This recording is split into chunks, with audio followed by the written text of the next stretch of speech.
Manusia cerdas spiritual, dia mengenali dirinya dari sekitarnya. Kemudian menjalani hidup dengan tulus dan rendah hati. Dia sadar batas pengetahuannya, percaya pada kebijaksanaan hidup. Percaya pada kebijaksanaan hidup itu kalau dapat sedih, dia tahu ya memang saatnya sedih, sunatullahnya begitu. Apapun yang terjadi pasti itu versi terbaik seperti yang dirancang oleh Tuhan. Kemudian tidak tertarik menjadi apa yang orang lain inginkan. Jadi kalau dia ingin sesuatu ya dia sampaikan. Tidak mudah terpengaruh, tidak mudah terdistraksi.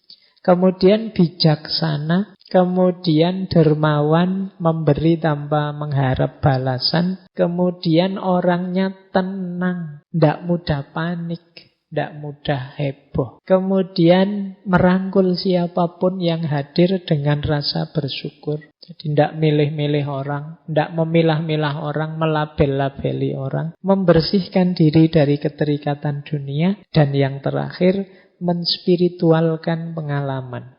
Menspiritualkan pengalaman itu tadi ya, pengalaman apapun dihubungkan dengan Tuhan, dihubungkan dengan yang maha tinggi. Uang itu duniawi, kita spiritualkan dengan cara kita menyedekahkannya. Kambing kita itu harta duniawi, kepemilikan duniawi, kita spiritualkan dengan cara kita korbankan. Jadi ini namanya menspiritualkan pengalaman. Makan kita itu sebenarnya urusan perut saja, kesehatan duniawi biasa. Kita spiritualkan dengan cara kita niat makan biar kuat jasmani rohani untuk ibadah menjalankan amanat hidup dari Allah. Ini namanya menspiritualkan pengalaman. Jadi pengalaman apapun kita sambungkan dengan yang maha tinggi, dengan Allah. Baik, saya kira itu. Masih ada beberapa quotes yang saya bawa sehubungan dengan kecerdasan kita hari ini ya. Ini ada kritik dari Martin Luther King Jr. Kapan-kapan kita angkat beliau di ngaji filsafat.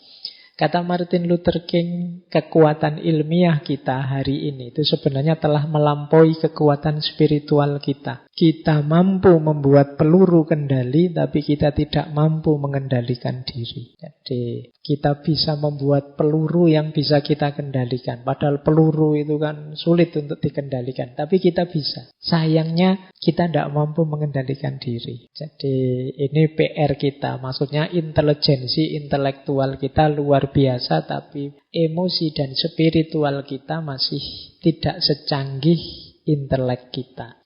Ini kritiknya Martin Luther King.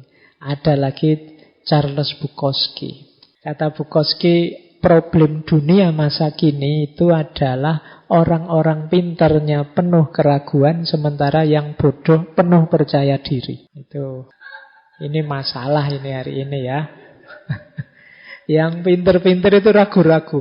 Wah, saya ngomong gini ini nanti manfaat apa enggak, nanti menyinggung orang apa enggak. Nah, akhirnya enggak ngomong-ngomong sing pinter.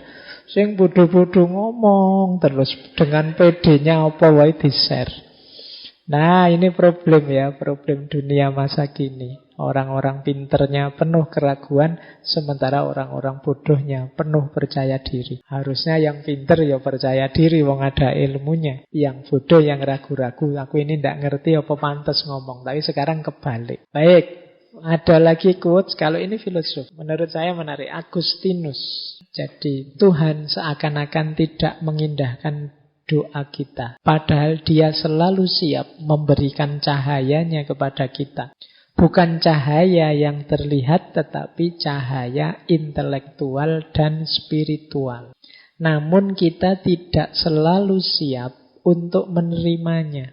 Karena kita menjauh dan mengabaikannya demi keinginan akan hal-hal yang sementara. Jadi Tuhan itu sebenarnya siap dan telah memberikan kita anugerah-anugerah yang luar biasa. Tapi sayangnya kita tidak siap. Kenapa tidak siap?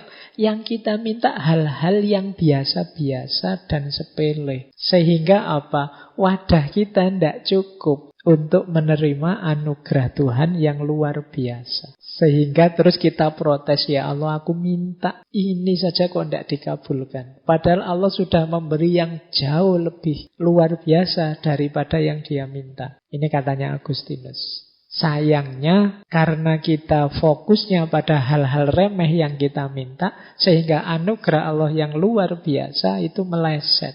Tidak bisa kita terima. Jadi ini situasi kita, kata Agustinus. Ya Allah, semoga nanti saya kalau ujian mata kuliah ini nilainya ya minimal B lah ya. Itu kan kecil. Itu urusan sederhana sekali yang kita minta. Padahal Allah itu anugerahnya jauh lebih besar dari itu. Katanya Agustinus, cahaya intelektual, cahaya spiritual. Karena kita menyiapkan wadah yang sangat kecil, akhirnya anugerah Allah yang sangat besar tidak tertampung. Terus kita mengeluh, seolah-olah Allah tidak memberi apa-apa, tidak peduli sama kita. Nah ini juga perlu kita renungkan. Jadi titik renungannya terletak, jangan-jangan ada sangat banyak anugerah dari Allah yang selama ini aku abaikan. Karena aku tidak punya wadahnya. Karena pintuku tertutup untuk itu. Karena aku tidak tahu Allah sudah memberi sedahsyat itu. Nah, terakhir, ini dari Roy Bennett. Kata dia, more smiling, lebih banyaklah tersenyum. Jangan banyak khawatir, takut. Lebih banyak kasih sayang. Jangan terlalu banyak memvonis, menjudge orang. Kemudian banyak-banyaklah bersyukur, kurangi stres. Perbanyak cinta, kurangi kebencian. Ini kunci dari kecerdasan spiritual. Banyak senyum, jangan terlalu banyak khawatir. Wajah yang khawatir itu kelihatan pasti. Kamu mengkhawatirkan masa depanmu, mengkhawatirkan kuliahmu, mengkhawatirkan saya nanti laku apa enggak ya Pak. Mengkhawatirkan, itu mesti kelihatan di wajahmu. Mesti mengurangi senyummu. Perbanyak compassion, kasih sayang. Lebih fokus pada aspek yang membuat kita sesama manusia, sama-sama hidup saat ini, sama-sama saling membutuhkan. Jangan melihat label-label yang berbeda sehingga memancing kita untuk memberi judgement, memvonis orang. Banyak bersyukur, jangan banyak stres. Terakhir, banyak cinta dan kurangi kebencian. Ini nanti menurut saya jadi kunci-kunci besarnya dari kecerdasan spiritual.